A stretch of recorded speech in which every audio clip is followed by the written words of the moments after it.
Risk के हवाले से अगर आप खुश होना चाहते हैं तो आप देखें कि यार ये रब की तरफ से अता किया गया, जितना भी किया गया अता किसने किया? रब ने। बहुत बेहतरीन किया, जितना भी किया उसमें हमें राजी रहना चाहिए। What we do comparative analysis कि यार मेरे बड़े भाई ने ये किया, हाँ, दरमियान नहीं वाले वो ने बिल्कुल किया, भी बहन ने एनालिसिस ये नहीं। किया, मेरे दोस्त देखो अपने पेरेंट्स पे कितना खर्च करते हैं। If you are giving emotions, time, आप energy, बिल्कुल बिल्कुल finances to your family, and you're forgetting your own family, like you're giving your things to your parents, to your siblings, to your extended family, but on the other side, like your आपके बच्चे, आपकी बीवी basic चीज़ों से या उनकी कोई ख्वाहिश है उसके लिए वो बेचारे जो है ना वो दूसरों की तरफ देख रहे हैं। तो आप चीज़ को समझना चाहिए, you are doing everything for the people around you, are living at the home, बिल्कुल। And just because of those people you are outside your home, hmm, and now you are scared of कि मुझे इस घर में दाखिल नहीं होना because मुझे बहुत कुछ मैनेज करना पड़ेगा। This is a trap. Stigma सा या एक स्टीरियोटाइप कह लें या एक लेबलिंग कह लें पर्सनैलिटी की कि मेरा अच्छा बच्चा। अब अच्छा बच्चा क्या है? अच्छा बच्चा ये है कि वो बिल्कुल कंप्लेन का मौका नहीं दे रहा। अच्छा बच्चा ये है कि कभी आपको ना नहीं कर रहा। अच्छा बच्चा ये है कि आपको फाइनेंशियली भी सपोर्ट कर रहा है। वो सारी चीज़ें जिस तरह आप कह रहे हैं वो वैसे ही कर रहा है, चाहे वो उसकी शादी हो गई है नहीं हो गई है, वो शादी के बाद भी उस तरह ही चल रहा है।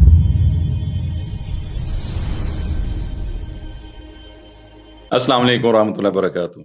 मैन सीरीज के एक और एपिसोड के साथ हम आपके साथ हाजिर हैं और हमारे सेम जो सबसे प्यारे गेस्ट रबीउल्लाह भाई भी हमारे साथ हैं। अस्सलाम वालेकुम रहमतुल्लाहि वबरकातुहू। वालेकुम अस्सलाम मेरेज भाई, कैसे हैं? ठीक आप? हैं? अल्हम्दुलिल्लाह, अल्लाह का बड़ा शुक्र है। अच्छा, हम जो एक और मज़ेदार टॉपिक के साथ, आप जानते हैं कि मर्द और जो टॉक्सिक रिलेशंस हैं, जो हमारे वो रिश्ते जिनको हम समझते हैं कि ये रिश्ते हमारे बड़े क्लोज हैं उसके, लेकिन वो जो क्लोजनेस है वो कभी कभार इस हद तक चली जाती है टॉक्सिटी में कि इंसान ब्रेक डाउन की पोजीशन पे पहुंच जाता है। जैसे एक एग्जांपल के तौर पे अगर हम लेते हैं कि एक लड़का है, फॉर इंस्टेंस उसका नाम से कामरान, 31 साल का है, वो घर आता है बहुत खुश है, जॉब से आया है थका हारा, लेकिन कहता है कि चलो मैं घर जाऊंगा, I gonna be happy seeing my family. But वो जाता है तो उसकी वालदा का एक सख्त सा चेहरा उसका इस्तकबाल करता है और वो कहता है कि देख जी तेरी बीवी ने आज ये किया वो। Then he goes to his wife after comforting his mother. तो जाता है तो वाइफ आगे से कंप्लेन कर रही थी तुम्हारी माँ ने ये किया। अब वो दोनों जो रिलेशन है वो बहुत क्लोज हैं, ठीक है, उस शख्स के। आपने अक्सर ही सुना होगा कि हम सोसाइटी में बात करते हैं कि यार मर्द का कसूर है। यार एक मर्द ही के ना ये जो हालात खराब हो रहे हैं ना सास बहू के, ये मर्द की वजह से हो रहे हैं, हस्बैंड ने बैलेंस सही नहीं रखा हुआ। तो इस सारे सिनेरियो में अगर हम देखें जो बैलेंस ठीक नहीं रखा हुआ, वो उसने बैलेंस अपने वर्क लाइफ का भी करना है, पर्सनल लाइफ का भी करना है, देन घर, तो बज़ाहिर तो ये है कि बाहर वो गैरों के पास जा रहा है, उनसे मिल रहा है, जॉब कर रहा है, बिजनेस कर रहा है। घर आके वो जो करीबी रिश्ते हैं जिन्होंने उसको रिलैक्स करना है, कंफर्ट करना है, सेटिस्फाई करना है, वो रिश्ते उसको जो है वो स्ट्रेस दे रहे हैं। तो ये जो सारा सिनेरियो है, और इसमें एक और जैसे रिसर्च थी कि national institute of psychology Pakistan की भी, कि 67% जो मर्द हैं वो जो कि जॉइंट फैमिली में रह रहे हैं, वो एक क्रॉनिक स्ट्रेस से गुजर रहे हैं, एक लगातार स्ट्रेस का माहौल।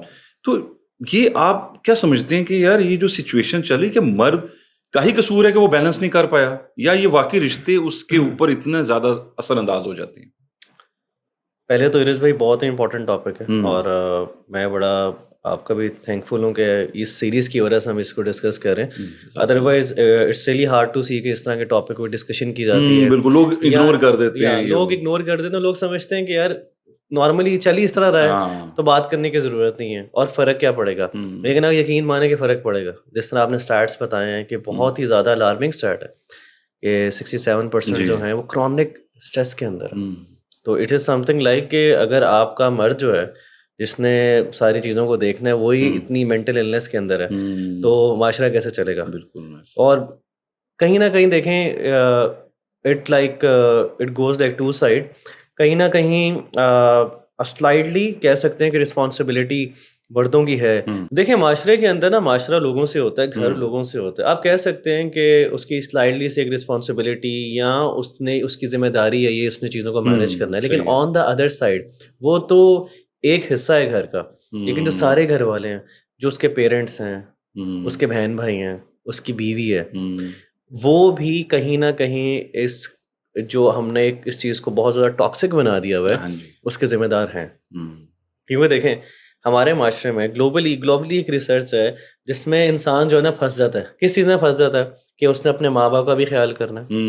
He should be very caring towards his parents and he should be very caring responsible towards his family, like जो उसकी बीवी है, उसके बच्चे।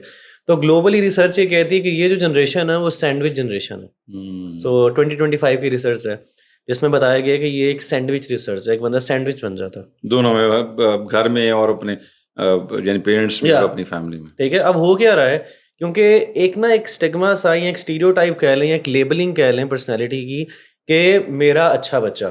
अब अच्छा बच्चा क्या है? अच्छा बच्चा ये है कि वो बिल्कुल कंप्लेन का मौका नहीं दे रहा। अच्छा बच्चा ये है कि कभी आपको ना नहीं कर रहा। अच्छा बच्चा ये है कि आपको फाइनेंशियली भी सपोर्ट कर रहा है। वो सारी चीज़ें जिस तरह आप कह रहे हैं वो वैसे ही कर रहा है, चाहे वो उसकी शादी हो गई है नहीं हो गई है, वो शादी के बाद भी उस तरह ही चल रहा है।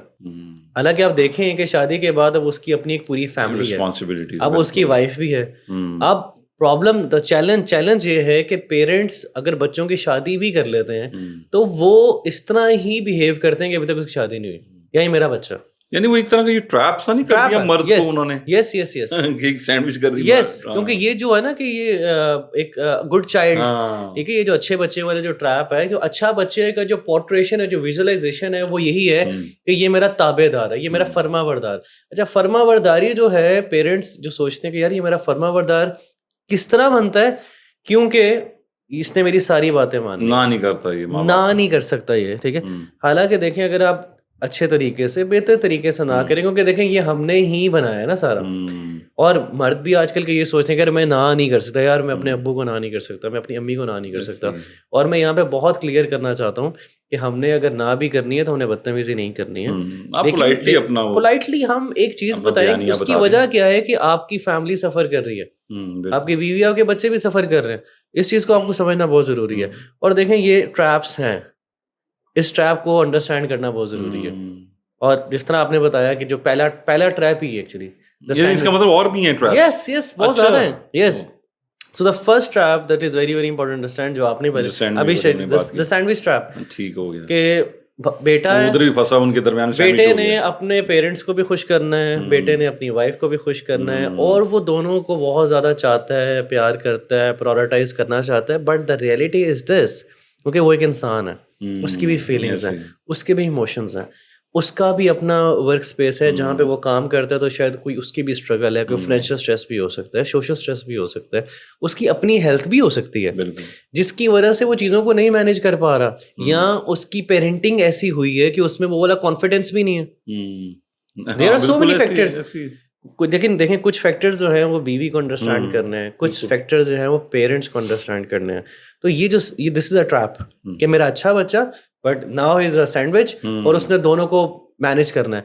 हालांकि कभी भी ऐसा नहीं हो सकता कि वो 100% बैलेंस क्रिएट करे। और फिर क्या होता है, ये ट्रैप ऐसा है कि जब आपको दोनों तरफ से कंप्लेंट्स मिलती हैं तो लड़का जो है वो साइलेंट हो जाता है, वो एस्केपिज्म क्रिएट करता है। वो कहता है अच्छा बाहर रहूँगा, मैं पेरेंट्स को फेस नहीं करता, चलो वाइफ को फेस नहीं करता, मैं इस तरह की चीज़ें कर लूँगा। दूसरी बहुत इंपॉर्टेंट चीज़, जो दूसरा इंपॉर्टेंट ट्रैप है, वो ये है कि आप फाइनेंशियली ड्रेन हो जाते हैं। पेरेंट्स से बियॉन्ड भी चीज़ें हैं ना। देखें, स्पेसिफिकली जो लोग बाहर रहते हैं जी, अब बाहर रहने का मतलब ये तो नहीं है ना कि यार आप अपने बच्चों को, अपनी बीवी को छोड़ देना, अपने सारे पैसे बाहर भेजते हैं। अब हमारे कल्चर में क्या हो रहा है, जो बच्चा बाहर रह रहा है, ठीक है, जो आपका बेटा बाहर रह रहा है, उसने सारी की सारी जिम्मेदारियां उठानी है। हाँ, पूरे खानदान की हो जाएंगी, पूरे खानदान की हो जाएंगी। अब eight the end of the day कभी कभी ये होता है कि अब जब उनकी बीवी उनको कुछ डिमांड कर रही है, उनका बच्चा कोई डिमांड कर रहा है, तो उनके पास वो पैसे नहीं है, वो फाइनेंशियली भी एग्जॉस्ट है, वो इमोशनली भी एग्जॉस्ट है, ठीक है, वो बंदा परेशान होता है।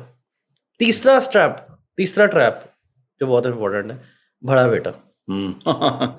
वो बड़े बेटे ने शादियां सारों की करवानी है, बड़े बेटे ने शादियां सबकी जरूरत नहीं है, बहन की शादी से पहले शादी करवा ले। हाँ, उसने शादियां करवानी है, उसने सारा एजुकेशन का खर्चा, उसने पेरेंट्स के मेडिकल का खर्चा, सब कुछ उसने ही करना है। बट इस चीज को समझना बहुत जरूरी है। This is a scholarly opinion, we really have to understand this, कि देखें, अगर आप 3 भाई हैं या 4 भाई हैं, सो सारे भाइयों की इक्वल जिम्मेदारी है। Very important point. और वो इक्वल जिम्मेदारी किस तरह, उसकी अपनी फाइनेंशियल कैपेसिटी की। मिसाल के तौर पे एक भाई 4 लाख रुपया कमा रहा है, एक भाई 50 कमा रहा है, बट इट डजंट मीन कि जो 50 कमा रहा है वो कंट्रीब्यूट नहीं करेगा। everyone should contribute according to their own capacity rather than कि अच्छा इतना जो बड़ा कमा रहा है ना, जो बड़ा भाई है उसने ही करना है। और पेरेंट्स क्या ये गलती करते हैं कि बड़े भाई पे जिम्मेदारी डाल रहे होते हैं, सारी की सारी जिम्मेदारी है। अच्छा, और वो भी ये समझता है कि मेरी ही जिम्मेदारी है, बिल्ट इन हो गई ना बचपन से उसको। यस, लेकिन हकीकत क्या है? हकीकत ये है कि eight the end of the day अगर उसने कुछ बनाना है, मैं एक अपने बड़े बड़े करीबी मेरे जानने वाले हैं, बड़े बड़े अजीज हैं, उन्होंने घर बनाया अपना, बड़े अच्छे घर पे बनाया। तो वो बाहर रहते थे, तो वालिद साहब ने कहा कि बेटा घर जो है वो तुमने तो बाहर होना है, तो मीनवाइल जो सोसाइटी के मसले मसाइल होते हैं तो उसके लिए मैं अपना नाम लिखवा लेता हूँ। अच्छा, ठीक है, तो बाद में इसको देख लेंगे। तो वो काफ़ी अरसे बाद जब वापस आए और उन्होंने कहा कि यार मैं चाहता हूँ कि अब मेरा घर है और भाई वगैरह जो हैं वो अपनी जिम्मेदारियाँ उठाएं। हाँ, तो उन्होंने कहा बेटा ये तो घर मेरा है, वही। ये घर तो मेरा है, तो अब आप अपना घर बनाएं, ये फैमिली का घर है। और ये real incident, this is a real incident, that person is very close to my heart, very और क्लोज एक टू मी। यानी इतने क्लोज फैमिली यानी फादर की तरफ से ऐसा जी होगा जी तो जी आप जी जी क्या अब expect देखिए कर सकते क्यों, हैं? क्योंकि फादर ने जिम्मेदारी, अब वो बाहर है तो सबसे ज्यादा पैसे भी वही दे रहे हैं। हालांकि जो यहाँ के लोग हैं they are earning very good, भाई भी कमा रहा है, हर कोई कमा रहा है, लेकिन आप बड़े हो। हाँ, and this is a very बहुत ही स्ट्रेंज किस्म का ट्रैप है, क्योंकि मर्द के अंदर भी ये डालता है ना, उसकी आपने प्रोग्रामिंग कर दी है कि तुमने ही करना है। अब वो कंप्लेन नहीं कर सकता क्योंकि वो अच्छा बेटा है, वो नाराज नहीं कर सकता, वो कहता है कि यार अबू ने कहा है, अम्मी ने कहा है। देखिए उसके पीछे होता क्या है। अब वो अम्मी को नहीं नाराज कर सकता, वो अब्बू को नहीं नाराज करता, वो अपने बहन भाइयों को नाराज नहीं कर सकता। तो व्हाट ही डज, जो नॉर्मली लोगों को नहीं पता, दे यूज क्रेडिट कार्ड्स, उनकी सेल्फ ईगो वो उस ट्रैप के अंदर है, आपको नहीं मालूम। फाइनेंशियल ट्रैप में आ गए। ये दूसरा ट्रैप बड़ा इंपॉर्टेंट है जी, कि बेटा बाहर रहता है। हाँ, अब बाहर वाला जो रहता है उसने पूरी एक्सटेंडेड फैमिलीज के भी खर्चे, कई शादियों पे जाना है, ईद आ गई है, कुर्बानी आ गई है। एक और मेरे ही जानने वाले, एक आपको मिसाल मैं दे रहा हूँ, बड़ी बाहर से आए वो, उन्होंने कहा यार मैंने ईद करनी है, ईद से 2 दिन पहले आए। तो घर वालों ने कहा कि, उन्होंने पूछा कुर्बानी वगैरह, तो बेटा आपका इंतजार कर रहे थे। तो वो आए तो उन्होंने फिर एक्सपेक्टेशंस उनकी वो हाईएस्ट फिर पीक पे उसमें होती ये है। कि पेरेंट्स ये नहीं देख रहे कि यार उसका अपना बजट क्या है। वो क्या करना है, कितना करना होगा। One of my client he was like telling me कि मैं नॉर्मली कुर्बानी करता हूँ तो मैं हिस्सा वगैरह ना डाल लेता हूँ जो मेरी अपनी कैपेसिटी है। सही। लेकिन उन्होंने कहा कि सर मुझे अब ज़्यादा पैसे जोड़ने, क्योंकि मेरी वालदा ने कहा कि इस दफ़ा तुम कुर्बानी कर रहे हो। बस कह दिया विदाउट थिंकिंग कि यार आपका यानी बेटा, सबकी तरफ से, सबके लिए घर में, यानी वही वो वही अरेंज करेंगे जी, वही करेंगे, क्योंकि आप वो, बाहर हाँ। आप बाहर होते हैं, हाँ, आप बाहर होते हैं, अमेरिका में होते हैं, उनको नहीं पता कि I know so many, I know so many guys living in abroad, they are studying, 2-2 jobs कर रहे हैं, नींद उनकी पूरी नहीं होती है। अरेज भाई आप यकीन माने कि इतनी हार्ड जॉब होती है, इधर कर ही नहीं सकता कोई, लेकिन उनको क्या नजर आ रहा है? पैसा। वो ये नहीं देख रहे कुर्बानी कितनी दी जा रही है। कुर्बानी कितनी दी जा रही है। लास्ट ट्रैप बड़ा इंपॉर्टेंट है, इनविजिबल इमोशनल लेबर। देखिए हम क्या होते हैं, क्योंकि हम अच्छे बेटे हैं तो हम अम्मी अबू में मसला हो गया, यार मैं इनको सुलह करवाता हूँ, मैं इनके साथ बैठता हूँ, मैं इनसे बात करता हूँ। बहन भाइयों में हो गया, यार मैं एक साइकोलॉजिकल प्रेशर उसके ऊपर बिल्ड हुआ यार कि मैंने सालिसी का रोल अदा करना है। हाँ मैं इनके साथ बैठ जाता हूँ, मैं उसके साथ, क्योंकि मैं अच्छा हूँ, ठीक है, मैं इनको मैनेज करता हूँ, यार कोई बुरा ना मान जाए, अच्छा बहन आ जाओ आप बैठ जाओ। छोटे भाई के साथ हो गया, अच्छा चलो उनको बिठा लिया, अम्मी अब्बू को हो गया उनको बिठा लिया, एक्सटेंडेड कुछ हो गया उनको बिठा लिया।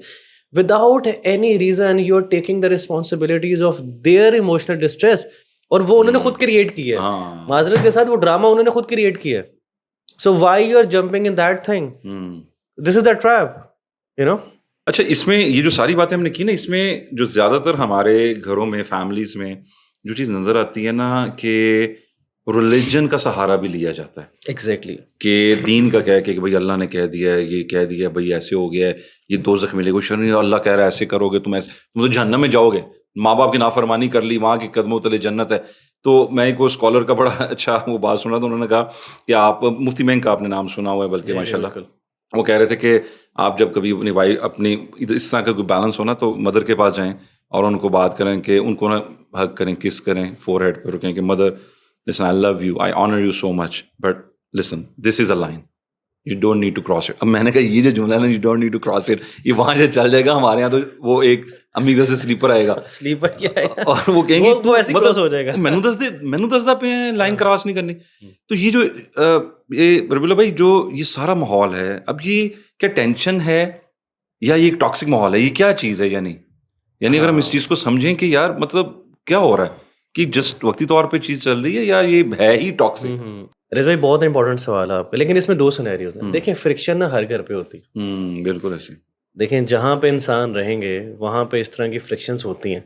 देखें ऑब्वियसली वालदा की तरफ से कुछ फ्रिक्शन है, वाइफ की तरफ से है, या आपके पेरेंट्स की तरफ से, होली सिबलिंग्स की तरफ से एक दो दफ़ा होता है, चीज़ें मैनेज हो जाती हैं। लेकिन देखें अगर ये फ्रिक्शन जो है बार बार रिपीट हो रही है, it is repeating again and again again and again, then ये जो सिचुएशन है, दिस इज़ अ टॉक्सिसिटी। सही। क्योंकि क्या हो रहा है, ये आपका पीस डिस्टर्ब कर रहा है, यानी पैटर्न डेवलप हो गया। This is something like on a daily basis, after 2 days 3 days आप बाहर से आ रहे हैं, now you are scared of to entering your home. यार मैं अंदर जाऊंगा ना, एक बंदा आता है यार, देखें this is something like, let me visualise the people around, कि एक बंदा घर जा रहे हैं very happy easy mode entering कि मुझे वेलकमिंग मिलेगा, एक बंदा डरा हुआ है, गाड़ी चला रहा है, परेशान है, यार मैं क्या करूं, मेरी वालदा से मैंने वालदा को क्या जवाब देना है, वाइफ को मैंने क्या कहना है, मैंने वालिद को क्या कहना है, आप समझ रहे हैं? तो this is a toxicity, because this is really destroying your peace, it is really disturbing your mental health, ये आपकी फिजिकल हेल्थ सब कुछ तबाह कर रहा है, because you are doing everything for the people around you, are living at the home, and just because of those people you are outside your home, and now you are scared of कि मुझे इस घर में दाखिल नहीं होना, because मुझे बहुत कुछ मैनेज करना पड़ेगा। This is a trap.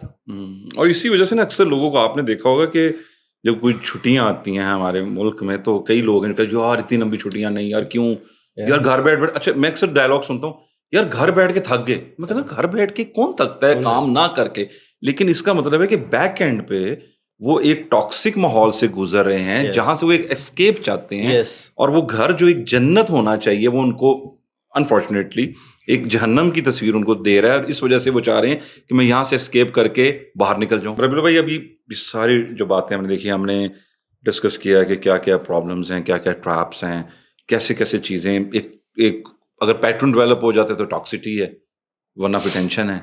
अच्छा इसके ऊपर अब इन सारी चीज़ों में मैं चाह रहा हूँ कि हम थोड़े से प्रैक्टिकल स्टेप्स को भी देख लें कि कौन से प्रैक्टिकल स्टेप्स हैं जिनके ज़रिए से इंसान इन ट्रैप से बच सकते हैं। लेकिन before going to those practical steps, अगर आप थोड़ा सा ना दीन के हवाले से भी हमें बता दें कि हमें दीन क्या एक सोल्यूशन प्रोवाइड करता है, एक पाथ वे देता है, और फिर आप उसके बाद प्रैक्टिकल स्टेप्स को भी डिस्क्राइब कीजिएगा।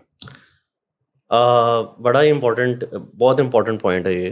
देखें दीन के हवाले से ना 2-3 चीज़ें समझना बहुत ज़रूरी है कि इस्लाम जो है ना सिला रहमी का कायल है, इसमें कोई शक नहीं है। लेकिन देखें अगर वो सिला रहमी जो है वो टॉक्सिसिटी में तब्दील हो गई है, तो यू कैन डिस्टेंस, देखें you can't cut off the ties. Obviously there is बहुत सी वर्सेस हैं, बहुत सी नरेशंस हैं रसूलुल्लाह सल्लल्लाहु अलैहि वसल्लम की कि आप टाइज को यू कांट, आप रिश्ते नहीं तोड़ सकते, ठीक है ना, बट आप डिस्टेंस क्रिएट कर सकते हैं, क्योंकि टॉक्सिसिटी जो है वो आपकी अगली जनरेशन तबाह कर देगी।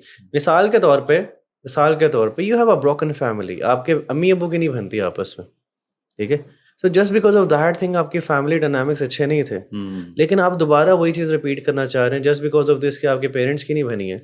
अब आपकी जो वाइफ है आपकी उनसे इसलिए नहीं बन रही है क्योंकि वो जो पेरेंट्स वाला जो एक जंग थी वो सारी चीज़ें आपके ऊपर आ रही हैं, ट्रॉमेटिक पास्ट। तो आपने और नफ्सियाती मरीज नहीं बनाने, इस चीज़ को समझना बहुत ज़रूरी है कि आपकी जो नेक्स्ट जनरेशन है आपने उसका तो ख्याल करना है। लेकिन अगर उन्होंने 30-40 साल की ज़िंदगी ऐसी गुजारी है जिसमें बहुत प्रॉब्लम थी, बहुत स्ट्रेस था, because this is something a very, I think a very pathetic sentence to from a husband to any wife कि मेरी अम्मी ने भी तो बहुत सहा है। बिल्कुल भाई आपकी अम्मी उनकी लाइफ थी ना, उनका नसीब था, and that was it, you can say it's written or because of your father, because of the people around her, but right now this is your duty to secure her mental peace, because ये आपकी जिम्मेदारी है, rather than कि आप ये कहें क्योंकि मेरी अम्मी के साथ भी तो हुआ था, तुम भी करो। और वो सबर देखें, सबर का मतलब ये तो नहीं है ना कि आप बिल्कुल ड्रेन हो जाए। तो सिला रहमी इज वेरी वेरी इंपॉर्टेंट, ठीक है। अब सिला रहमी उस हद तक करनी है जितनी आपकी कैपेसिटी है। बिकॉज देखें हम इंसान हैं, अगर इंसान किसी के साथ मोहब्बत करता है, किसी के साथ इखलाक से पेश आता है, लेकिन ऑन द अदर साइड एक इतनी नमनेस क्रिएट हो चुकी हुई है कि इंसान इस तरह का बिहेव करे कि अगला बंदा एग्जिस्ट ही नहीं करता, तो ऑब्वियसली बात है कि यू शुड डिस्टेंस, बिल्कुल you should have a distance. और उससे सबसे इंपॉर्टेंट चीज़ देखें, अल्लाह ताला कुरान में कहते हैं ला युकल्लिफु अल्लाहु नफ्सन इल्ला वुसअहा, आपकी कैपेसिटी क्या है। ऑन द अदर साइड देखें, अल्लाह के नबी सल्लल्लाहु अलैहि वसल्लम के एक सहाबी थे, नाम मुझे भूल गया, वो बहुत ज़्यादा रोज़े भी रखते थे, बहुत सारी चीज़ें करते थे, तो अल्लाह ने फरमाया कि भाई तुमने उतना करना जितनी तुम्हारी कैपेसिटी है। इवन के कुछ नरेशंस में आता है, बात का मफहूम बयान करूँ, कि आपको सदका उतना करना चाहिए कि भाई तुम फिर किसी से मांगते ना फिरो। तो if you are giving emotions, time, energy, finances to your family, and you're forgetting your own family, like you're giving your things to your parents, to your siblings, to your extended family, but on the other side, like your आपके बच्चे, आपकी बीवी, basic चीज़ों से या उनकी कोई ख्वाहिश है, उसके लिए वो बेचारे जो है ना वो दूसरों की तरफ देख रहे हैं, तो आप चीज़ को समझना चाहिए। बिल्कुल इस चीज़ को देखना चाहिए। तो देखें, इस्लाम जो है ना वो एक बहुत खूबसूरत चीज़ देता है कि आपने अपने अपने आप को भी तो देखना है ना। इसने अलग से फरमाया ना कि तुम्हारे जिस्म का भी तुम पे हक है। हाँ बिल्कुल ऐसे भाई तुम्हें अपना तो भी तो ख्याल करना है ना। आपको नज़र आ रहा है कि यार ये चीज़ें मैनेज नहीं हो रही हैं, ये चीज़ें लॉन्ग टर्म एक क्रॉनिक डिस्ट्रेस और डिप्रेशन की तरफ लेके जाएंगी, तो आप थोड़ा सा डिस्टेंस क्रिएट करें। और ऑब्वियसली जिस तरह आपने बताया कि भाई आप वाइफ को भी बता सकते हैं कि दिस इज समथिंग जो मैं कर सकता हूँ। On the other side you have to tell your parents कि भाई ये बेसिक चीज़ें हैं। अब चीज़ें बदल गई। अब 40 साल पहले आप देखें, अब तो माशरा इतना तेज़ है कि आज से 1 साल पहले वाली चीज़ भी जो है ना वो क्या कह सकते हैं कि यहाँ पे I am just forgetting the term, कि यहाँ पे फिट नहीं होती। तो अगर आप 20 साल पुरानी बातें या 30 साल पुराना कल्चर, वो जो नॉर्म्स थे, वो जो बिल्कुल मैनेजेबल नहीं थे, जिसकी वजह से इश्यूज क्रिएट होते थे, आप उसको इसी सोसाइटी में, इसी 2026 में दोबारा राइज करना चाहते हैं, तो पॉसिबिलिटी नहीं है। मैंने जो एक आज से 10-15 साल पहले 8 साल का बच्चा जो सोचता था, जो उसका माइंड सेट था, वो आज के 8 साल के बच्चे का हम सोच ही नहीं सकते। उसको एक्सपोजर बहुत ज्यादा है। एग्जैक्टली बिल्कुल आप सही कह रहे हैं। तो what the point is this कि what you have to do is कि आप अपना मैक्सिमम दें। मैक्सिमम तब तक है कि this is not destroying your inner peace, it is not deteriorating your own mental health. आपके फाइनेंशियल क्राइसिस नहीं आने लगे, उस वक्त आप करें इंशाल्लाह, अल्हम्दुलिल्लाह। Yes, and set the boundaries, this is very very important. So now coming to the point, जो आपने बताया कि हमारे जो प्रैक्टिकल सोल्यूशन है वो बहुत इंपॉर्टेंट है। और पहला इंपॉर्टेंट टॉपिक उनके देखें जो मैंने ट्रैप्स बताए थे, हम उसी को ही थोड़ा सा हम उसके सोल्यूशन की तरफ जाते हैं कि अपनी कैपेसिटी को you have to tell your parents loudly कि दिस इज माई कैपेसिटी। मतलब कि देखें गर्मियाँ आ रही हैं, सबसे मदर इज सेइंग कि बेटा एसी, कोई भी कहता है, वाइफ भी कहती हैं कि ये, तो आप बड़े प्यार से, बड़े ही अदब से, ओके, अब लोग कहेंगे वाइफ के साथ भी आप अदब से कर सकते हैं, तमीज से तो बात करनी चाहिए। आप उनको बताएंगे this is my boundary, this is my capacity, ठीक है, कि वाल्ला I love you but this is my capacity, मैं इससे आगे नहीं जा सकता। कि आप क्लियरली बताएं। असल में होता ये है कि कहीं हम अपनी सेल्फ ईगो को भी मैनेज करने के लिए ना, या कभी कभी आपके दिल में ये भी आता है, और ये शैतान की तरफ से, क्योंकि शैतान आपको ना एक अजीब सी डिसअपॉइंटमेंट में डालता है, मायूसी में डालता है। यार तू अपनी अम्मी के लिए ये नहीं कर सका, यार वो लड़का तो पता नहीं क्या किया, यार उसने तो हज उम्रे भी करवा दिए, वो तो उनको वर्ल्ड टूर करवा रहे हैं। भाई अल्लाह सुब्हानहू व तआला की डिस्ट्रीब्यूशन है। रिस्क के हवाले से अगर आप खुश होना चाहते हैं तो आप देखें कि यार ये रब की तरफ से अता किया गया, जितना भी किया गया, अता किसने किया? रब ने। बहुत बेहतरीन किया, जितना भी किया उसमें हमें राजी रहना चाहिए। What we do comparative analysis कि यार मेरे बड़े भाई ने ये किया, दरमियान वाले ने किया, बहन ने ये किया, मेरे दोस्त देखो अपने पेरेंट्स पे कितना खर्च करते हैं। They are doing according to their own capacity. You have to do on your capacity कि फील लाइक यार मैंने कुछ सेविंग भी करनी है, कोई थोड़ा सा इमरजेंसी आ सकती है, आज मेडिकल इश्यूज हैं पाकिस्तान में, if you living in Pakistan, even you living abroad, तो you must have your backup कि भाई कोई इशू आ सकता है, मैं क्या करूंगा, तो आप आराम से कह सकते हो। The first thing is that you have to tell your capacity loudly to the people around you, even they are your parents, they are your wifes. आप उनको क्लियरली बता दें इंशाल्लाह, तो आपको मसला नहीं होगा। क्योंकि मैंने जो पहली बात की कि देखें, अगर आप 2 भाई हैं, 3 भाई हैं, because this topic is very subjective. मैं आपसे पहले भी ऑफ द रिकॉर्ड कह रहा था कि this topic should be discuss 2-3 घंटे से चाहिए हम लाइव आए हों, डिस्कस करें। Obviously we have a short time. तो देखें, इसमें अगेन आप 2 भाई हैं, 3 भाई हैं, 4 भाई हैं, तो देखिए हर भाई की अपनी-अपनी ज़िम्मेदारी है, तो इक्वल रिस्पॉन्सिबिलिटी है। तो हर एक ने अपनी रिस्पॉन्सिबिलिटी फुलफ़िल करनी है, ठीक है? और वो किसी न किसी तरीके से कर रहा बिल्कुल, होगा। बिल्कुल। इस चीज़ को अंडरस्टैंड करने की ज़रूरत है और भाइयों को भी इसमें परेशान नहीं होना, डिस्ट्रैक्ट मुझे पता है कुछ लोग बाहर रह रहे होते हैं, वो कहते हैं यार बड़ी परेशानी होती है, मैं दूर रह रहा हूँ। एंग्ज़ायटी बहुत ज़्यादा होती है कि जी। यार पेरेंट्स को कुछ ना हो जाए। I really understand, I really empathise with them, but feeling it like कि जो आपकी अपनी फैमिली है, ठीक है? पेरेंट्स को सर्व करना बहुत ज़्यादा इंपॉर्टेंट है, लेकिन कभी-कभी होता ये है कि वी आर गिविंग एवरीथिंग, क्योंकि हम एक्सट्रीम बिहेवियर्स में चले जाते हैं। We are giving everything to the parents और we are giving everything to our over family. तो कोशिश ये करें कि यार आप सब कुछ ना दे दें, कि आपकी अपनी फैमिली, जो आपके अपने बच्चे हैं, जो आपकी अपनी वाइफ है, उसको कुछ वो नहीं सफ़र मिलेगा। ना कर, बिल्कुल सही, बिल्कुल ऐसे। इसमें छोटी सी मिसाल, जॉइंट फैमिली सिस्टम में आपके रिलेटिव्स आ गए। हुँ। अब आपके बच्चों का एक स्केड्यूल बना हुआ है सोने का, हाँ, जागने का, बिल्कुल। उठने का, खाना खाने का। बच्चा आपका छोटा है, ठीक है?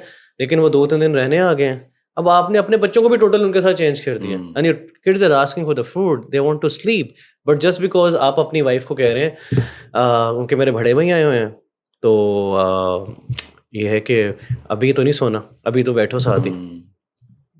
यार you have to set the boundaries. देखें आपका, आपने बिल्कुल बच्चे की ज़िंदगी चेंज कर दी, रूटीन सेट कर दी। अब भाई आए हैं वकेशंस पे, इस चीज़ को अंडरस्टैंड करना बहुत ज़रूरी है। वो वकेशंस पे आए हैं, हाँ। उन्होंने पूरा साल कमाया है, एंजॉय, अब वो यहाँ पे एंजॉय करने आ रहे हैं। हुँ। आपकी एक नॉर्मल रूटीन चल रही है, हाँ, बिल्कुल। आप उनके साथ मिलें, टाइम स्पेंड करें, बट यू शुड प्रायोरिटाइज कि भाई अब मेरे बच्चों को सोने का टाइम है, हुँ। आई शुड लीव अर्ली, मुझे जल्दी निकलना है, मुझे जल्दी जाना है, because this is something very very important. So we have to protect the emotional, financial और social aspect of your nuclear family, rather than कि आप सब कुछ दे रहे हैं and at the end of the day your kids are looking at you and you don't have anything to give.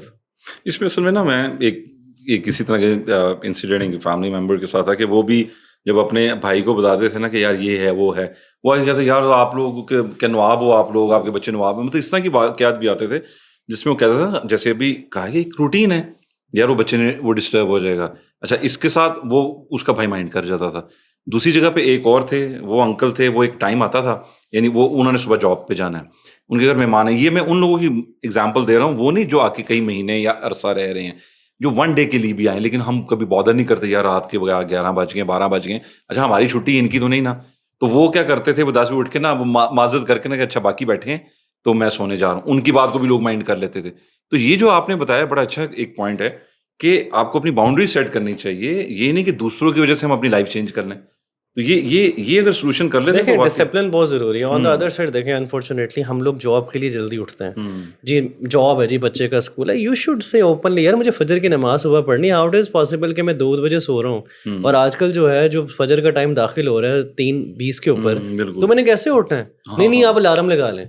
यार भाई मैं सुबह का काम कर रहा था, मैं मैंने जॉब फिर उठ से, के मैं फिर अपने काम पे जाना बिजनेस है। से इस जगह पे आया हूँ हाँ। Just because of your sake, you are my brother, you are my sister, हुँ। बट इट डजंट मीन कि I have so much time कि मैं अब लेट भी जाऊंगा सॉरी, मैं अब लेट भी जाऊँगा, मैं लेट उठूँगा भी, मैं अपना बिज़नेस भी डिस्टर्ब करूँगा, अपनी जॉब भी डिस्टर्ब करूँगा। असल में होता ये है कि हम एक टाइम करते हैं ना, फिर वो एक रूटीन हो जाती है। लोग समझते हैं कि यार इसके पास तो टाइम, इट्स अच्छा, ईज़ी। इसको हम वैसे मैं ज़हन में कि हम ना अपनी ऑडियंस को, ताकि लोगों के ज़हन में कोई अशकाल ना आए, तो ये कहते हैं कि अगर some time it happens it's okay. या इसको एक मिसाल के रूटीन तौर हम पे, ये या बात कर रहे हैं असल में यस, कि हम इसको रूटीन पे नहीं ले, या रूटीन का ना, वरना कभी-कभार कोई आ जाता है, देखिए नॉट अ बिग डील। देखें हुँ। मिसाल के तौर पे ईद है। जी, बिल्कुल।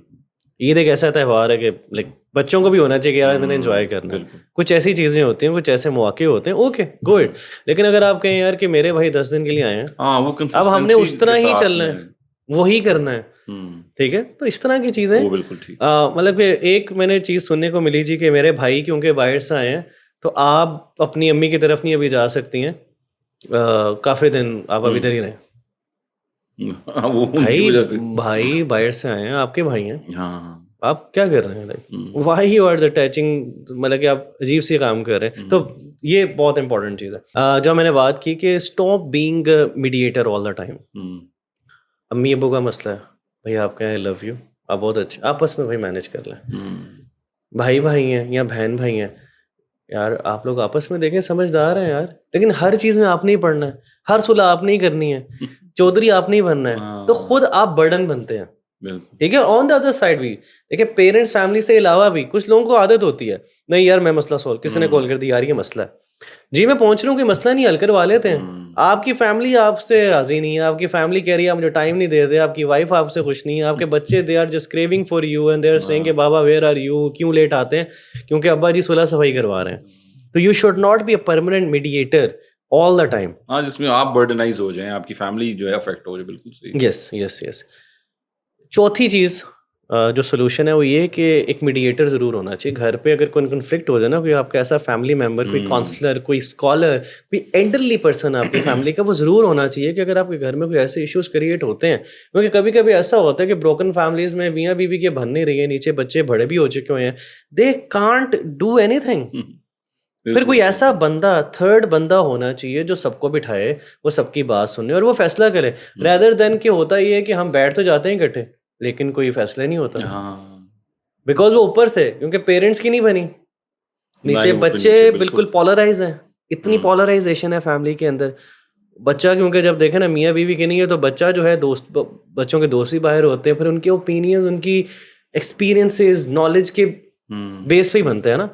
तो ये चीज़ बहुत इंपॉर्टेंट है कि you must have a thing, this is very important. दूसरा ये है कि सिला-रहमी को सेल्फ रिस्ट्रिक्शन से अलग करें। सिला-रहमी इज़ इंपॉर्टेंट। मिसाल के तौर पे किसी का जनाज़ा है, कोई तकलीफ़ में है, कोई बीमार है, किसी का हुँ, कर्ज़ा है, ईद वगैरह है, you should be the first one. लेकिन इसका मतलब ये नहीं है कि कुछ ऐसे रिश्तेदार हैं जिन्होंने नाक में दम आपका किया हुआ है and every week you are going there and every um, week you are taking your wife there. It should not be in um, any way, in any case, because this is your responsibility to protect the peace of your family, rather than कि आप उनको दोबारा उस tunnel से, funnel से गुज़ारते हैं और आप हुँ, उनको स्क्वीज़ करते रहते हैं मेंटली भी, और बिल्कुल। उनका उनका ज़हन ख़राब कर रहे हैं आप। हाँ, तो कोशिश ये करें कि इस चीज़ को अलग-अलग करें। मोस्ट इम्पोर्टेंट जो हमारे भाइयों के लिए है कि you have to fix your wiring as well. हुँ, पहले अपने आप को फिक्स करें, हुँ, सबको छोड़ दें। You should prioritise yourself. और एक शाहिद अफरीदी साहब का जो है ना, वो मैं देख रहा था, उन्होंने बड़ी अच्छी बात की। उन्होंने किसी को कहा कि आप अपने लिए टाइम निकाल रहे हैं, तो उन्होंने कहा कि मैं आधा घंटा या घंटा निकालता हूँ अपनी एक्सरसाइज के लिए, ये मेरा है।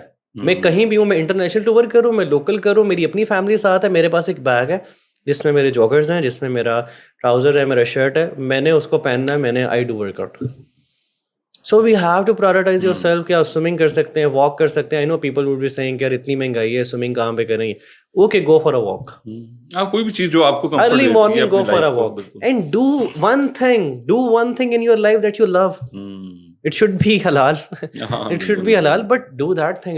It can be your hobby, but hmm, you have to give time to yourself rather than you're spending everything to the people around you, and at the end of the day, you have nothing. Hmm, You just a regret कि यार मैंने इन पे ना लगाया होता, मैंने इनके लिए इमोशनल इन्वेस्टमेंट ना की होती। तो मैंने बहुत से ऐसे लोग देखे हैं, इवन के मर्दों के लिए भी और औरतों के लिए भी। This is something very very important. You have to do something in your life, one thing that you really love. You feel good when you do that thing. बिल्कुल। तो अपने आप को हील करना बहुत ज़रूरी है। हुँ, इफ़ यू फीलिंग यार आपके कुछ इमोशनल इंस्टेबिलिटीज़ हैं, आपके कुछ साइकोलॉजिकल इश्यूज़ हैं, तो वही किसी हुँ, काउंसलर को दिखाएँ। बिल्कुल। बहुत से ऐसे लोग हैं जो आपको सिर्फ सुन लेंगे, क्योंकि हुँ, अनफॉर्चुनेटली आज के दौर के अंदर we are living in 2026 in this era, you don't have a person जो आपको सिर्फ सुन ले। हुँ। पीपल हाँ, अराउंड कई यू जगहों पे दे आर ऐसे सेइंग यार तुम इस तरह क्यों नहीं कर लेते, तुम इस तरह क्यों नहीं कर लेते। सो एक बंदा आपको आधा घंटा घंटे के लिए सुन ले, it's really hard to find out. So there are scholars, there are um, counsellors, at least they will take a fee, but they will listen you, um, they will listen you. बिल्कुल। सो यहाँ कोई अच्छा दोस्त आपका ऐसा हो जो आपको सुन ले, ट्रस्टवर्दी हो, जिससे आप शेयर कर सकें। So this is these are the things that these are the solutions. अगर इसको अपनाया जाए तो वो जो टॉक्सिसिटी है उसको आप उससे बच सकते हैं, ठीक है। और उससे बचना बहुत ज़्यादा ज़रूरी है। हुँ, अगेन आई वुड से कि ये जो ट्रैप्स हैं, ये जो स्टीरियोटाइप्स हैं, इनको हमने ही तोड़ना है और हमने हाँ, चीज़ों को बिल्कुल सेट ऐसे करना है। है। Yet again giving a disclaimer कि माँ-बाप की इज़्ज़त में कभी भी कोताही नहीं होनी चाहिए। जो माँ-बाप हुँ, बात कर रहे हैं अगर वो वैलिड है, वो ठीक है, आप अच्छे तरीके से बात करें। बिल्कुल अच्छे और तरीके अगर से। आपने उनको मना भी करना है तो अच्छे तरीके से करें, हुँ, अदब से करेंगे। अल्लाह हुँ, सेज़ इन कुरान कि भाई तुमने माँ-बाप के सामने ऐसा कंधे झुकाने हैं, कंधे झुका के तुमने बात करना है, अदब से बात करनी है। हुँ, डिसएग्री भी करना है तो उस तरह करना है कि उनको बुरा ना लगे, उनको बिल्कुल, बदतमीज़ी ना बिल्कुल। लगे। This is very, very important. On the other side you really, really have to protect the peace of your family. This is right. Important. जी, जज़ाकल्लाह आपने बड़े खूबसूरत तरीके से जो है वो चीज़ें बयान की और हमने बड़ा आज उसको लर्न भी किया कि कैसे-कैसे कौन-से ट्रैप्स हैं, कैसे बच सकते हैं। तो बहुत शुक्रिया आपका रबीउल्लाह भाई। Thank you. और आप लोग जो आपने चीज़ें आज देखी है ना, जैसे रबीउल्लाह भाई ने बहुत खूबसूरती से जो एक सारा स्केच और फ्रेमवर्क हमारे साथ डिस्कस किया कि देखें ट्रैप्स कैसे हैं, हम कैसे प्रैक्टिकल सॉल्यूशंस की तरफ जा सकते हैं। जो सबसे इम्पोर्टेंट चीज़ है ना कि start setting your boundaries. Just tell people what you have in your mind, in your heart. Don't just keep all that stuff to yourself. तो ये जब तक चीज़ें हम डिस्कस नहीं करेंगे, बताएंगे नहीं अपनी फीलिंग्स को, दूसरों को शेयर नहीं करेंगे, और जब तक हम अपने आप को भी थोड़ा सा टाइम नहीं देंगे, तो हम इन्हीं तरह की चीज़ों में हम जो है वो घिरते चले जाएंगे। और वो रिश्ते जो इतने इंपॉर्टेंट हैं, जिन्होंने हमें कंफर्ट देना है, वो कंफर्ट की बजाय हमें टॉक्सिटी देंगे, तो ये हमारे लिए बहुत प्रॉब्लमेटिक हो जाएगा। तो मैं उम्मीद करता हूँ कि आप सब ने इसको एंजॉय किया होगा और ज़रूर इन चीज़ों के ऊपर अमल भी करिएगा। जज़ाकुमुल्लाह खैर। अस्सलाम वालेकुम व रहमतुल्लाह।